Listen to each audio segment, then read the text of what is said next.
I'll now recognize myself for 5 minutes again. Mr. Poole, wanted to circle back just for a moment on something the ranking member just asked you. You said there are 300, under the previous administration, there were 300 people in the HR part of the OIT, is that correct, doing HR functions?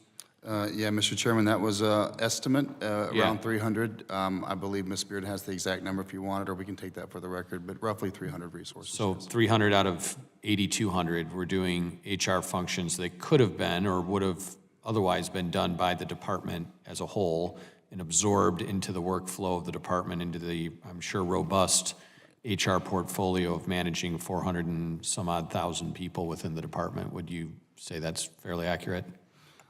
Absolutely, Mr. Chairman. I mean, again, that does put it in great perspective. You know, we have 8,200 folks roughly in OINT. Do we need a 300-plus person organization to do our own?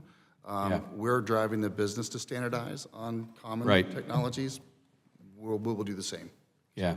Ms. Beard, do you have anything further on that? Yeah, I just do have the number. It's 242. We do have some additional upcoming attritions through the programs of impacting that, but do reinforce the focus about how we can, once again, make sure we still get the services we need for OINT to meet our veterans' needs, but also make sure that we have the capabilities to achieve that through the HR functions. Sure. And is that roughly 300 or 242, or the number you gave me, is that included in the roughly 1,100 that you talked about in like deferred retirements, things of that sort? Yes, Mr. Chairman, it's spread across the board. Yeah. It's really, you know, again, we did not exempt any positions as part of that from OINT perspective for the DRP programs or VERA. And so that 1,100 consists of multiple different domains and areas within the organization. Sure, but they also, those 300 people, I'm not minimizing or suggesting they don't have a legitimate, you know, work ethic or anything, but if that job can be done on an aggregated level, there's not a reduction in benefit for a veteran or a delayed in a claim or anything of that sort that would result from that job being done by a higher level department asset. Yes, Mr. Chairman, that's correct. You know, again, and it is those Chinese cyber attacks are affected by that. No, you know, no update to the mobile app that I use or veterans like me use throughout the management of our claim or interfacing with the VA. So, okay. Correct. Thank you. Mr. Poole, VA's budget documents describe a buy before build strategy. I think that's a good insight into some of the motivation for how we make this better. You know, do we have to design it from the ground up, or can we take something that is pre-existing and kind of, you know, modify it for our use within the department? Can you kind of give me some insight into how that works and what the motivation behind it was?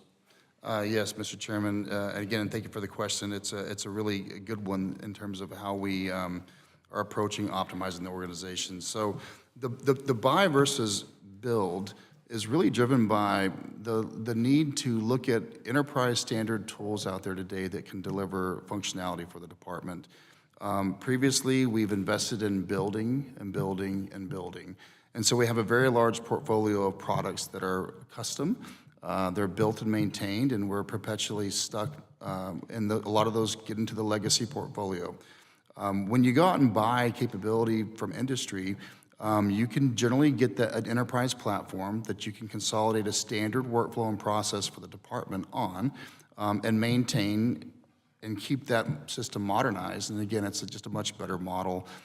With that comes increased cybersecurity, a lot of other efficiencies in terms of just how we maintain those products. Sure, I appreciate that. I had worked previously in our state treasurer's office a number of years ago, and we were using legacy systems that were built from the ground up, and we were having a hard time finding servers that would actually run them any longer. These things were like 30 years old at the time, and that was just one hardship that we were encountering, whereas if you have a process or you have a product that is purchased off the market, it has the robust backbone necessary to kind of keep it functional and running, just, as one example, and necessitates less maintenance over time and people doing that, to be sure. I am almost out of time, so I'm going to yield to the ranking member for 5 minutes for her questions. Thank you. Thank you.